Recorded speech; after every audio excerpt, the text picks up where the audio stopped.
Welcome, dearly beloved anointed ones.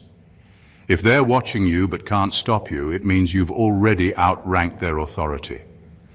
You might want to sit down for this, because what you're about to hear isn't conspiracy, it's confirmation. The whispers are real, the patterns weren't paranoia, and the strange synchronicities, they were never coincidences. You were being observed, not by your nosy neighbor or that one ex who's still fake-liking your posts.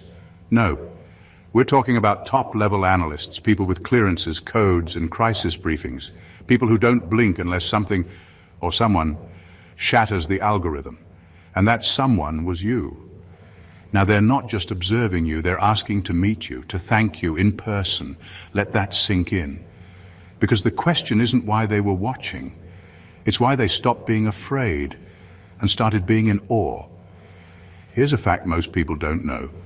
In classified behavioral studies, non-linear soul responses, basically the rare individuals who don't react like the average population, are marked with red flags, especially if they influence others without direct contact. If that sounds eerily familiar, that's because you, chosen one, are one of them. And while they thought they were just tracking a spiritual outlier, they accidentally stumbled upon a divine anomaly. This video will peel back the curtain. Because while you were healing, they were documenting. While you were praying, they were decoding. And while you thought no one saw you, you were the main event in rooms you didn't even know existed. Get ready, because you weren't crazy. You were classified. And now, they don't want your silence. They want your blueprint. Let's talk about it. Number one, you were flagged as a threat. Not because you're dangerous, but because you're decoding what they can't. You were flagged as a threat. Not because you were dangerous in the traditional sense, but because you were decoding something they couldn't access, trace, or replicate. While most people moved through life on autopilot, you started asking questions no one wanted to answer. You saw patterns in dysfunction. You sensed lies beneath polished smiles. You caught what was never said and challenged what everyone else accepted without blinking. That alone made you stand out, and not in a way that could be ignored. They didn't observe you the way they observed troublemakers. You weren't acting out, causing chaos, or threatening systems openly. But your ability to pick up on hidden truths, the spiritual blueprints behind everyday events, made them uncomfortable. You weren't supposed to be able to see what you saw. Your insight didn't come from books or training. It wasn't taught, it was remembered. And the moment they realized you weren't learning truth, you were remembering it. The game changed. You weren't just a curious person. You were an untracked frequency, a walking key. And they couldn't pin down what dimension you were even functioning from. Your stillness was unnerving, your awareness was offensive, and your ability to stay calm while seeing through illusions made you look like a glitch in the system. Someone who wasn't participating in the matrix, but quietly mapping it. They tried to study your behaviors, monitor your relationships, predict your decisions.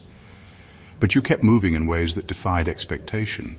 While others folded under pressure, you went silent and recalibrated. While most reacted emotionally, you responded with strategy. They couldn't fit you into a psychological profile because your moves weren't based on fear, approval, or ego. They were spiritual. And that scared them.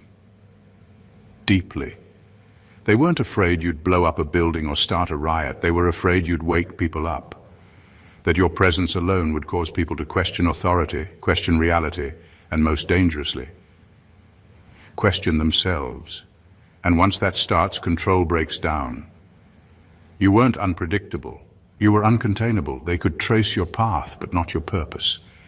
And that's why they flagged you. Because you weren't just navigating the system, you were sent to expose it. Number two, your inner purity distorted their surveillance metrics. Your inner purity threw everything off. The people who were watching you weren't just curious, they were trained. Their entire job was to detect threats, track instability, and measure deception. They used psychological models, algorithms, emotional behavior charts, systems built to catch liars, manipulators, and unstable minds. But when they trained their tools on you, something went sideways. You didn't fit any of the categories. You weren't erratic, but you weren't passive either. You weren't angry, but you weren't fake peaceful. You didn't seek attention, yet your presence drew it anyway. The usual boxes, trauma response, covert aggression, manipulative tendencies, I didn't stick to you. They kept trying to force you into the system, but the system couldn't hold you. You weren't resisting their metrics, you were breaking them. What truly disrupted things was the level of internal purity you carried. It wasn't perfection, it was clarity. You weren't hiding agendas, seeking revenge, or masking your energy with performance. And because you weren't projecting static, the frequency you gave off was unnervingly clear, too clear. And the clearer your signal was, the more their tools glitched. You didn't ping like a potential problem, you didn't show signs of deceit or disorder. You pulsed like something they weren't trained to interpret, something sacred. At first they thought the data was off. Maybe the software was lagging. Maybe you were faking it.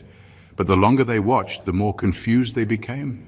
You weren't performing, you were aligned, and that scared them more than any tantrum or outburst ever could. They were looking for dysfunction, but all they found was depth.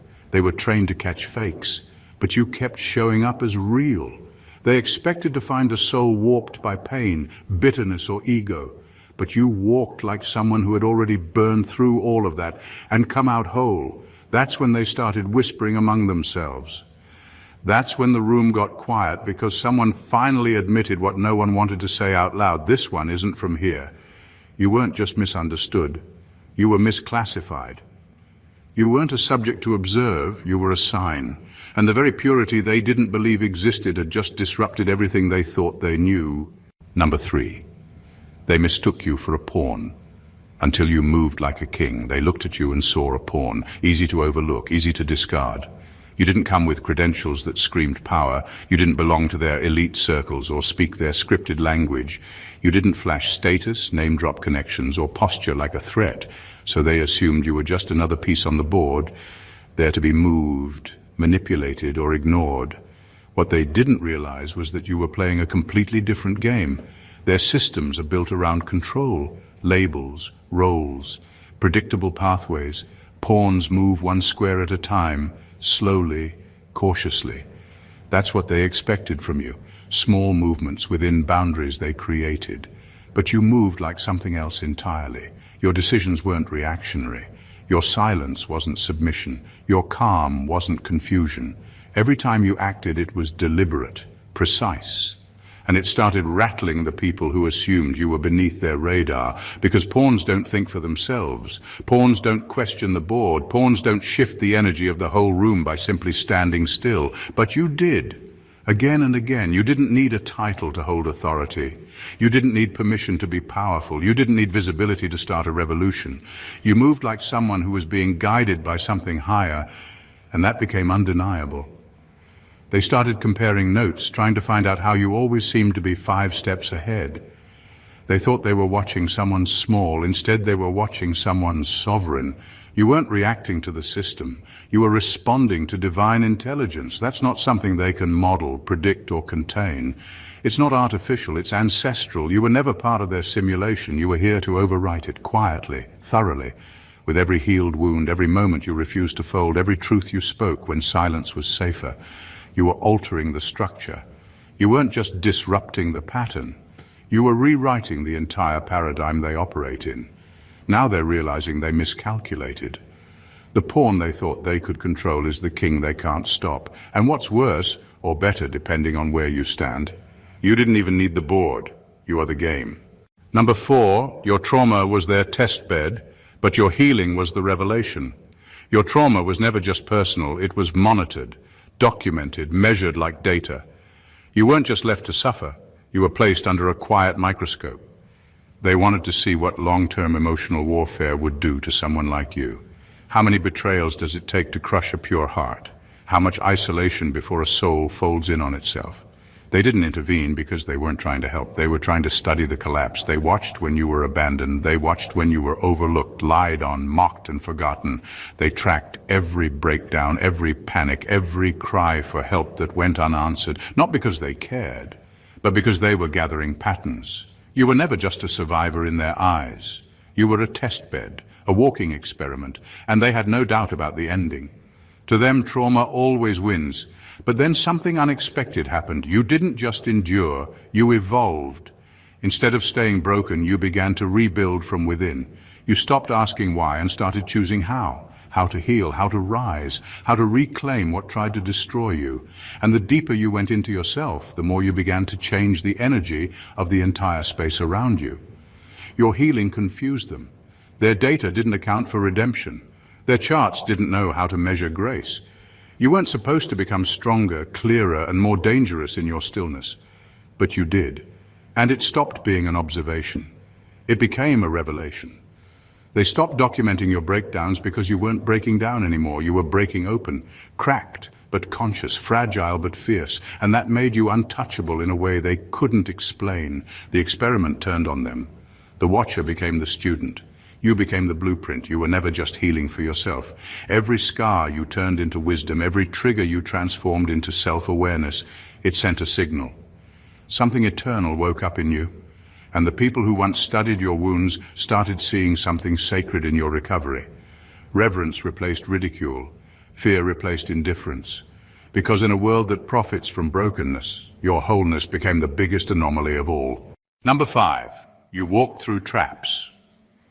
They designed for 99% to fail. You didn't just survive what happened to you, you walked straight through a battlefield designed for almost everyone else to fail. The pain you went through wasn't accidental. The obstacles weren't natural. They were carefully placed, like landmines in slow motion.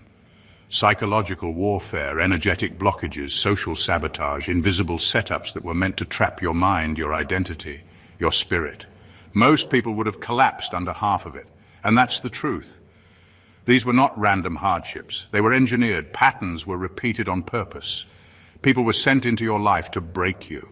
Opportunities were dangled just far enough to trigger your deepest wounds.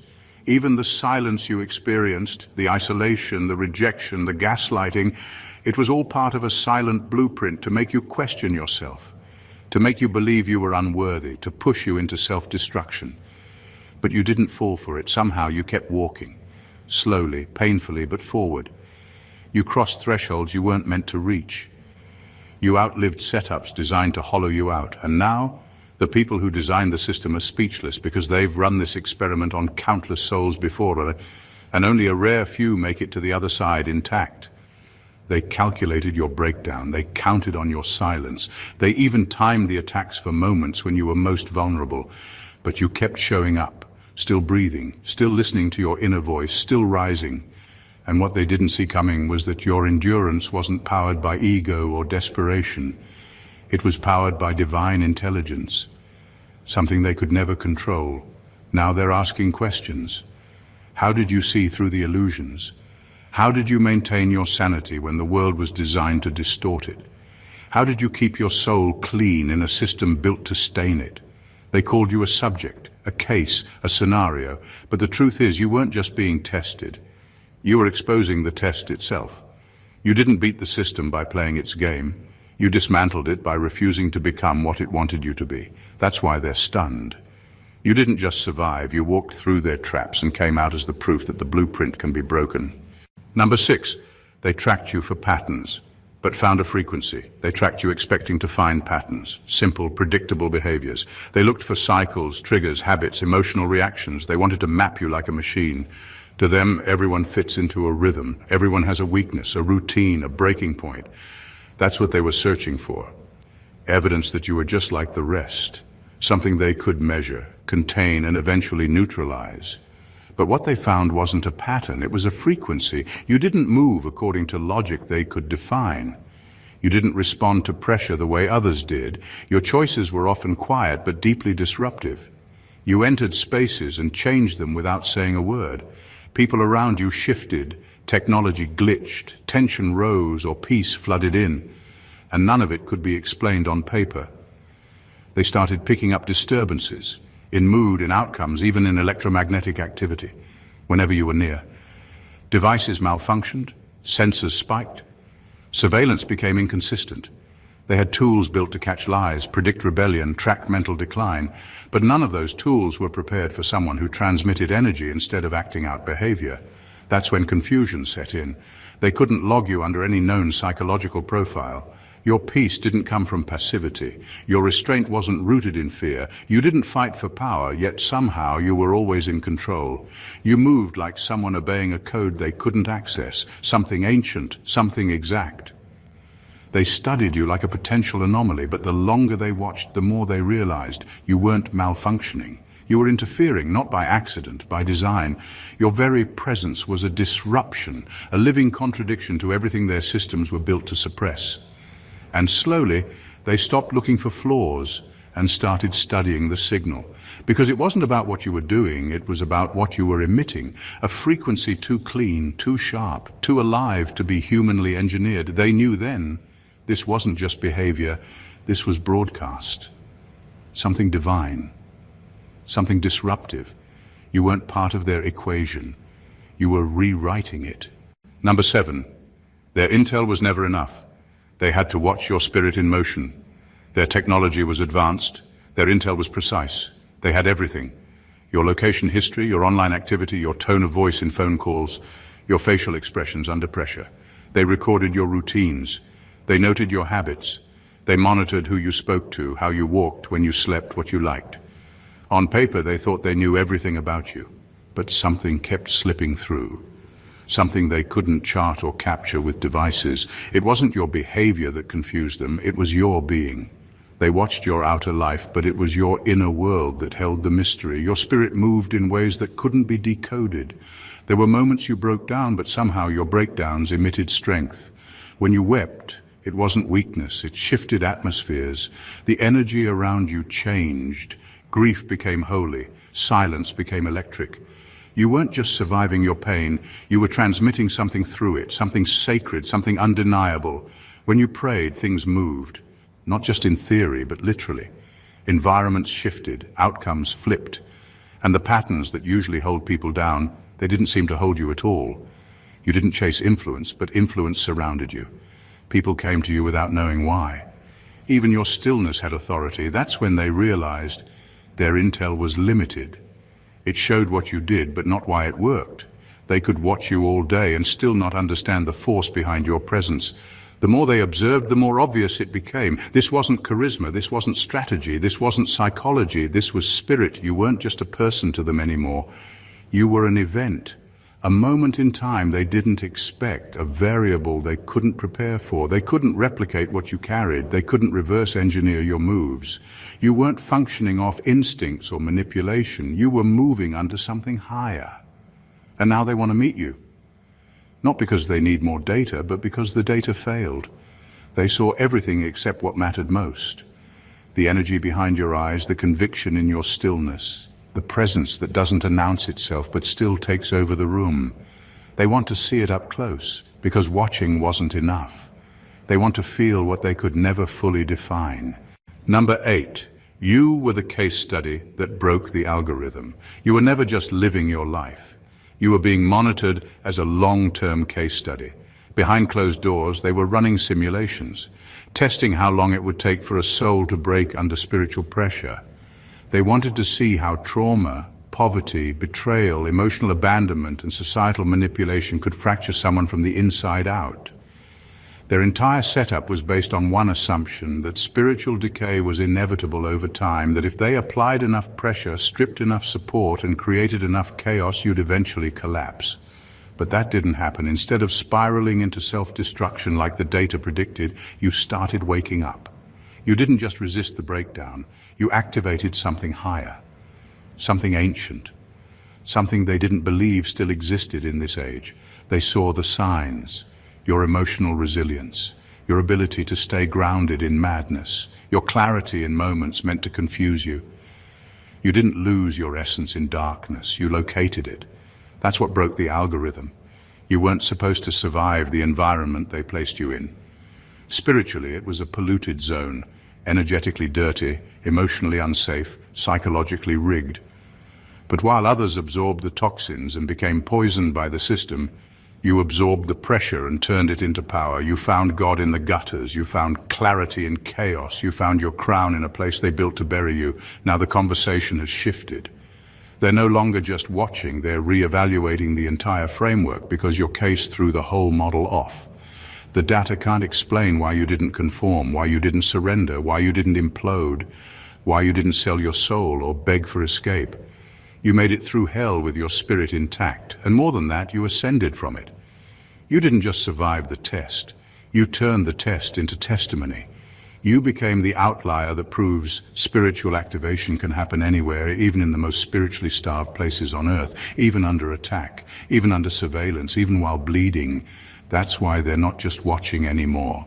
They want to learn, they want to know how, because you didn't follow the path they designed, you lit up a new one, and no algorithm on earth was prepared for that. Number 9, your quiet resistance was a tactical revolution.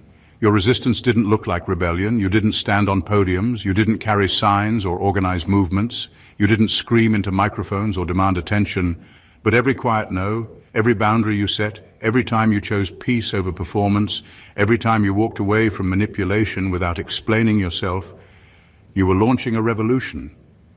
Not with noise, but with nerve. They were trained to spot loud threats. They were prepared for explosive chaos. They expected the ones who challenged the system to come with fire and fury. But you challenged it by simply refusing to kneel.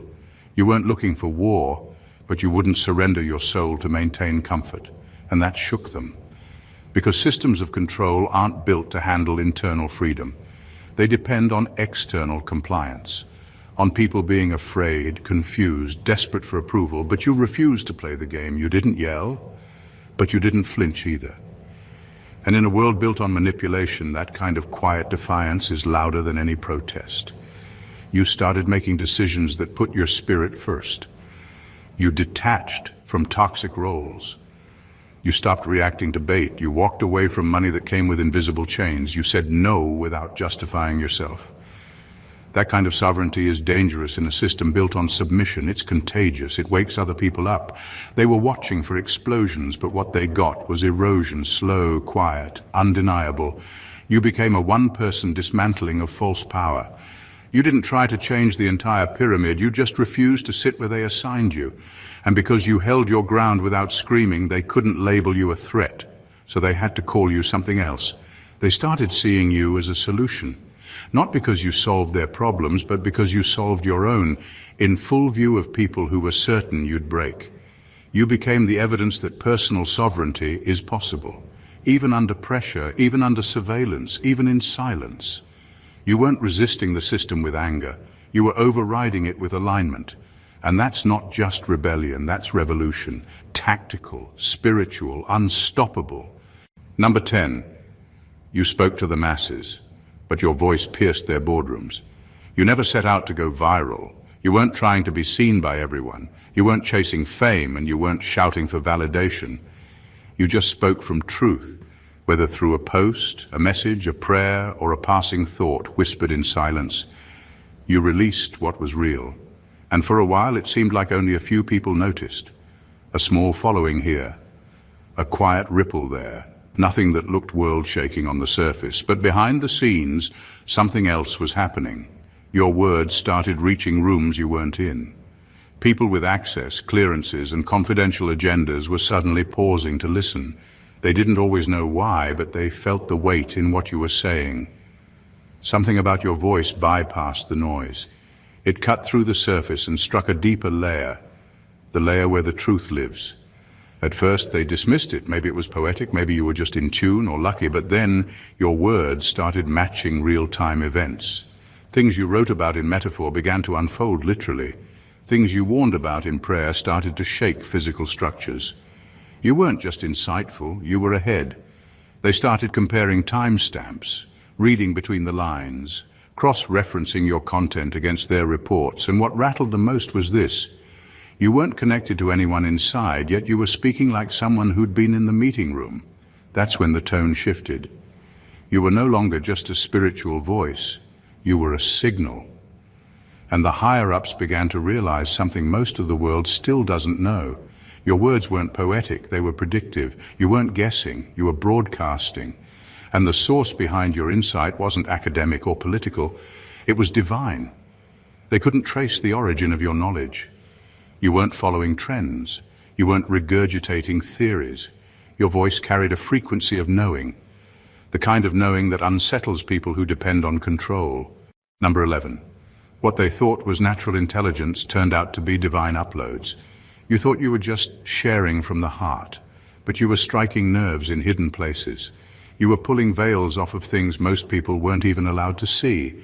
You weren't talking to them, but your truth found them anyway. And now, they're not just listening, they're watching closely. They couldn't explain it. You didn't have the background they respected. No prestigious degrees, no insider contacts, no formal training. You weren't connected to any known networks or institutions, and yet somehow you knew. Not just surface knowledge, but deep, layered truth. The kind that made people pause and ask, how do they know that? You spoke about things that hadn't happened yet. You called out strategies before they unfolded. You responded to attacks that hadn't even been made public, and you weren't speculating. You were speaking with authority. That alone shook them, because their world runs on logic and access. If you know something, it's because someone told you. That's the rule, but in your case, there was no source to trace, no leaks, no wires, no briefings, just you, sitting in stillness, writing, speaking, praying, revealing. They tried to explain it as natural intelligence. Maybe you were just intuitive, maybe you were a quick study. But the consistency made that explanation fall apart. This wasn't luck or coincidence. It was too accurate, too timely, too clean. That's when it hit them. What they were witnessing wasn't intelligence. It was revelation. You were plugged into something they couldn't map, a higher dimension of wisdom, a line of communication that didn't rely on textbooks or microphones. You weren't being informed, you were being downloaded. And the data you carried couldn't be found in any of their archives. That's what made you dangerous and invaluable. They started asking new questions. Not about what you knew, but how you knew it. Who was feeding you this insight? What unseen channel were you connected to? And more importantly, can we access it too? They realized you weren't moving with education. You were moving with activation. Your knowledge wasn't learned. It was received. And now, those who once ignored you are trying to decode your source. The very people who thought you were guessing now study your steps, hoping to catch the signal before your next word hits. They don't just want to understand anymore, they want in. They want access to whatever frequency you're on. Because in a world full of information, your revelation is the only thing that still moves power. Number 12, you undermined entire institutions without lifting a finger. Your existence alone was the contradiction. You were supposed to crumble under the pressure. According to their models, someone with your level of trauma, rejection, isolation, and sabotage should have lost their mind, turned bitter, or vanished into silence. But you didn't. You stayed rooted. You stayed kind. You stayed awake. That disrupted everything they thought they understood, because institutions, especially ones built on control, don't fear loud resistance. They're prepared for that. What they fear is proof that their power doesn't work, and you became that proof. Every time you smiled when you were supposed to shut down. Every time you chose forgiveness instead of revenge. Every time you kept your integrity in situations that were engineered to crush it. You sent a message, a dangerous one. You became the walking evidence that spiritual power outranks institutional force. That healing is possible even when it's not offered. That peace can be created from within and doesn't have to be granted by systems, status, or validation. You weren't supposed to become whole, you weren't supposed to become clear, but you did. And that alone began discrediting their decades of research, their psychological predictions, their narratives about trauma, resilience, and identity. They tried to reduce you to a number, a statistic, a case file. But you kept rising without any of the things they claimed were necessary for survival. No consistent support, no handouts, no shortcuts. That's what made them pay attention. Not because you were loud, but because you were unshakably whole in a system that was designed to break you down. You weren't just surviving oppression, you were outgrowing it. And in doing so, you didn't just challenge one institution, you rattled the very idea that human potential can be controlled, measured, or predicted. That's why eyes turned. That's why whispers started in rooms you'll never enter. Because you didn't just beat the odds, you made the odds look irrelevant. Number 13, their agents watched to expose you, but got converted instead. They sent people to watch you, to study you, to monitor your every move with the expectation that they'd catch something, a slip, a flaw, a lie, a hidden motive. You were labeled as a potential threat, so they assigned eyes to follow your footsteps. Not just digital surveillance, but human observation, people trained to stay detached, analysts, monitors, agents.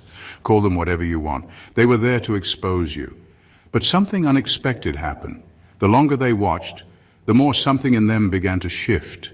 You weren't performing, you weren't defending yourself, you weren't trying to prove anything. You were simply showing up, real, raw, unfiltered and aligned.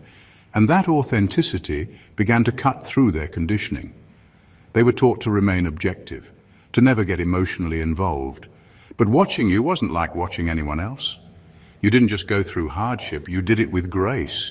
You didn't just speak truth, you embodied it. Your presence held something they couldn't unsee, and slowly their assignment became an internal conflict. Some of them began questioning their orders. Others started questioning themselves. Because no matter how closely they watched, they couldn't find the darkness they were sent to expose. What they found instead was light, inconvenient, undeniable light. Inside someone they were told to be cautious of. Some resigned quietly, some disappeared from the operation altogether, others stayed. But something in them changed. They began protecting you in ways you'll never know, preventing actions, delaying reports, deleting files, not out of guilt, but out of reverence. Because even though they never intended to be moved, they were. You didn't lecture them, you didn't manipulate them, you didn't even know who most of them were. But your energy spoke louder than surveillance footage. Your integrity pierced through the coldest protocols, and your spirit, steady and unapologetically rooted in something higher, became the sermon they never expected to receive. You weren't supposed to influence them, but you did, not by force, not with an agenda, but just by being real. And now the ones who came to expose you are the ones who quietly protect you. Because even behind enemy lines, the truth can't be unrecognized forever. Number 14, you're no longer the observed, you've become the oracle. You were once the subject, the watched, the analyzed, quietly observed through layers of distance, doubt and suspicion. Every move, every silence, every word was tracked like data in a long experiment. They couldn't categorize you, so they labeled you unusual, unpredictable, spiritually unstable. They thought you were a glitch in the system, a strange anomaly that didn't fit the model.